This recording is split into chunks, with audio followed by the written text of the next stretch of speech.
మహిళల కోసం central bank of India ఇప్పుడు మీకు అందిస్తోంది గృహ రుణం అతి తక్కువ వడ్డీ రేట్లకే ప్రత్యేక సెంటు గృహలక్ష్మి. పూర్తి వివరాలకు వెంటనే సంప్రదించండి 18003030. శాంతి భద్రతలు మొత్తం క్షీణించిపోయినాయి. అంటే పోలీసు వాళ్ళు కాంగ్రెస్ నాయకులందరూ గుండాలైపోయి మరి ఎమ్మెల్యేల మీదనే పడుతుంటే సామాన్య ప్రజల పరిస్థితి ఏముంటుందని అర్థం చేసుకోండి. ఎందుకు ఎమ్మెల్యేల మీద పడ్డారు? వాళ్ళకు భయభ్రాంతులకు గురి చేస్తే ఇంకెవరు కూడా ఏం మాట్లాడాలనే ఉద్దేశం.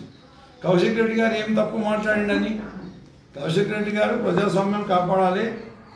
మరి అరకెలపూడి గాంధీ గారు కాంగ్రెస్ పార్టీలో చేరినట్టు ఆయన ఎన్నో స్టేట్మెంట్లు ఇచ్చిండు, ఆయన మెడలో కాన్వా వేసుకున్నాడు, అన్నీ జరిగింది.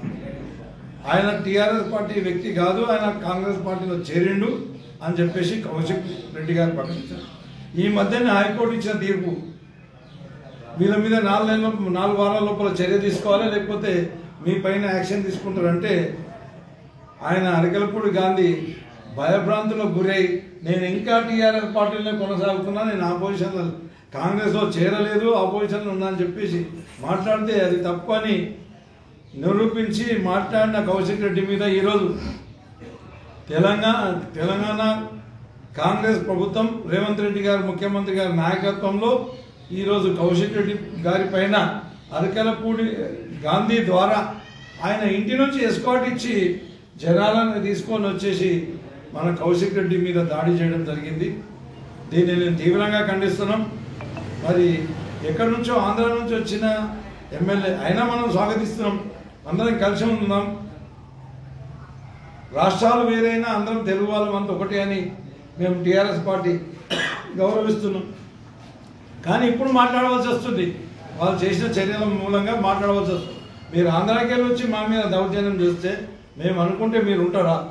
మరి కాంగ్రెస్ పార్టీ కూడా నేను విజ్ఞప్తి చేస్తున్నా, ఈ రాజకీయాలు రౌడీ రాజకీయాలు నడవై, ఇప్పటికే మీ కాలం చెల్లిపోయింది. పోలీస్ డిపార్ట్మెంట్ కూడా వాళ్ళ తీరు మార్చుకోవాలి. అక్కడి నుంచి వచ్చేసి ఇక్కడ కౌశిక్ రెడ్డి గారిని, ఇంట్లో ఉన్న కౌశిక్ రెడ్డి గారిని హౌస్ అరెస్ట్ చేస్తారు, ఆయననేమో ఎస్కాట్ ఇచ్చి తీసుకొని వచ్చి ఆడ దౌర్జన్యం చేస్తుంటే ప్రేక్షకుల్లాగా చూస్తారు. మా పార్టీ కూడా అన్ని గమనిస్తుంది, మా కేసీఆర్ గారు గమనిస్తున్నారు, హరీష్ రావు గారు గమనిస్తున్నారు, కేటీఆర్ గారు గమనిస్తున్నారు. మీరు తీరు మార్చుకోకపోతే పోలీసులు పైన కూడా రేపటికి ఎప్పటికీ ఒకటి తీరు ప్రభుత్వం, ఇదే కాంగ్రెస్ ప్రభుత్వం ఉన్నది. ఈరోజు కాకపోయినా రేపటికి మారిపోతుంది. మారిపోయినప్పుడు ఎవరైతే ఈ అధికారులు ఈ రకంగా చేస్తుండో వాళ్ళపైన తప్పకుండా చర్యలు ఉంటాయి.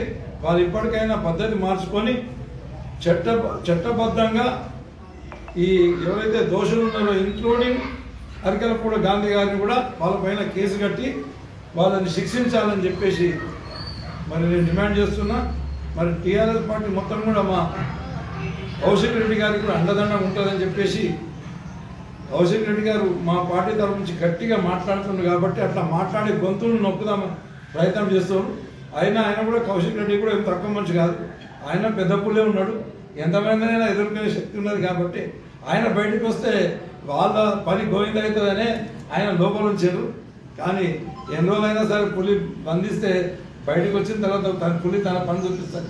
తప్పకుండా ఆయన పైన ఎవరైతే దాడి చేసినారో వాళ్ళందరికీ ఎప్పుడో ఒకసారి ఏదో రకంగా బుద్ధి చెప్పడం మా టీఆర్ఎస్ పార్టీ తరఫున కౌశిక్ రెడ్డి గారి తరఫున ఖాయమని చెప్పేసి నేను తెలియజేస్తున్నాను.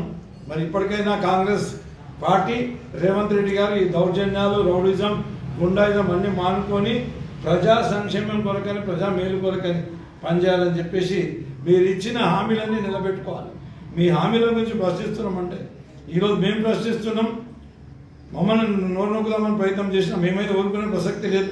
రేపు గల్లీలో పోతే ప్రశ్నిస్తారు, మీ ఎంబడబడి తరిమి కొడతారు, మీ హామీలు పూర్తి చేయకపోతే అని చెప్పేసి రేవంత్ రెడ్డి గారు కూడా హెచ్చరిస్తున్నా. కాంగ్రెస్ పార్టీ నాయకులకు అందరూ కూడా హెచ్చరిస్తారు. జర్నలిస్టులకు ప్లాట్ల కొరకని ఇవ్వాలని సుప్రీంకోర్టులో కూడా దాన్ని వెకేట్ చేయించింది కూడా మా ప్రభుత్వమే. అప్పుడు మా అటార్నీ జనరల్తో మాట్లాడించి ఆ కేసు కూడా, అంటే ఎమ్మెల్యేల కేసు అట్లనే పెండింగ్లో ఉన్న జర్నలిస్టుల కేసు మాత్రం మా కేసీఆర్ గారు ముఖ్యమంత్రి గారు, మా హరీష్ రావు గారు, మా కేటీఆర్ గారు ప్రయత్నం చేసి అది కొట్టేపిచ్చేసి దానికి గ్రీన్ సిగ్నల్ ఇచ్చేసి ఈరోజు ఈ జర్నలిస్టులకు అందరికీ ఇంక్లూడింగ్ యూట్యూబర్స్ ప్రింట్ మీడియా కానీ ఎలక్ట్రానిక్ మీడియా కానీ యూట్యూబర్స్ అందరూ కూడా ప్లాట్ ఇచ్చే కొరకని లైన్ క్లియరెన్స్ చేసి పెడితే ఈరోజు దాన్ని ఏదైతే జాగా మనం కేటాయించిన జాగా ఉందో దాంట్లో పట్టా సర్టిఫికేట్ ఇప్పిస్తూ మరి రేవంత్ రెడ్డి గారు మాట్లాడతాడు. ఆ రోజేమో యూట్యూబర్స్ ఎన్ని మాటలు అన్నా ఒక మాట కూడా మాట్లాడలేదు, మరి మేము కూడా మాట్లాడలేదు. కానీ ఏ యూట్యూబర్స్ అయితే టీఆర్ఎస్ పార్టీకి వ్యతిరేకంగా మాట్లాడి కాంగ్రెస్ పార్టీ అధికారంలోకి రావడానికి కారణమైనరో అదే యూట్యూబర్స్ని ఈరోజు అవమానపరచడం చాలా శోచనీయమైన విషయం. ఎందుకంటే సమాజంలో అందరికంటే ముందుగా కూడా విషయాలు బయటకు వస్తున్నాయి అంటే ధైర్యంగా మాట్లాడుతుంటే అమ్ముడు పోకుండా మాట్లాడుతుంటే కేవలం యూట్యూబర్స్ మాత్రమే. వాళ్ళు ఎప్పటికప్పుడు విషయాలన్నీ కూడా ఏమి హామీలు ఇచ్చినా ఏం చేసినా ఏం చేయలేదు. పాత వీడియోలో కాడికెళ్ళి ఆయన మాట్లాడిన వీడియోలో కాడికెళ్ళి దానికి చూపెట్టుకుంటూ ఇప్పుడు జరుగుతున్న విషయాలన్నీ బయట పెడితే ఓర్వలేక ఆయన భాగవతం అంతా బయటపడుతుందని చెప్పి ఎవరినైతే యూట్యూబర్స్ ఇన్ని రోజులు వాడుకున్నాడో వాళ్ళపైన ఈ బొమ్మలు పట్టుకొని వస్తారు అది ఇది అని చెప్పేసి అందరి ముంగట అవమానపరిచి మాట్లాడడం చాలా శోచనీయ విషయం. అది ఆయన వాపస్ తీసుకోవాలి. లేకపోతే మా టీఆర్ఎస్ పార్టీ అయితే ఎట్లా ఉన్న యూట్యూబర్స్కు కానీ ఎప్పుడు ఎవరికి ఏం అన్యాయం చేయలేదు, ప్రెస్ వాళ్ళకు కూడా అన్యాయం చేయలేదు.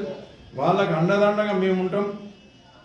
మీరు మీ మాట వాపస్ తీసుకోకపోతే యూట్యూబర్స్ కూడా తప్పకుండా మీకు బుద్ధి చెప్పి మీతోని అన్ని పనులు కూడా మీరు ఇచ్చిన హామీలన్నీ కూడా అమలు చేసే పథకాన్ని వాళ్ళు ఖచ్చితంగా ప్రయత్నం చేస్తారు. మరి ప్రజల పక్షాన నిలబడతారు, ప్రజలకు అండదండగా ఉంటారని చెప్పి మరి రేవంత్ రెడ్డి గారు యూట్యూబర్స్కు క్షమాపణ చెప్పాలని కోరుతున్నాను. మరిన్ని వీడియోస్ కోసం ఛానల్ ని సబ్స్క్రైబ్ చేయండి, లేటెస్ట్ అప్డేట్స్ కోసం వాట్సాప్ ఛానల్ ని ఫాలో చేయండి అండ్ లింక్ డిస్క్రిప్షన్ లో ఉంది.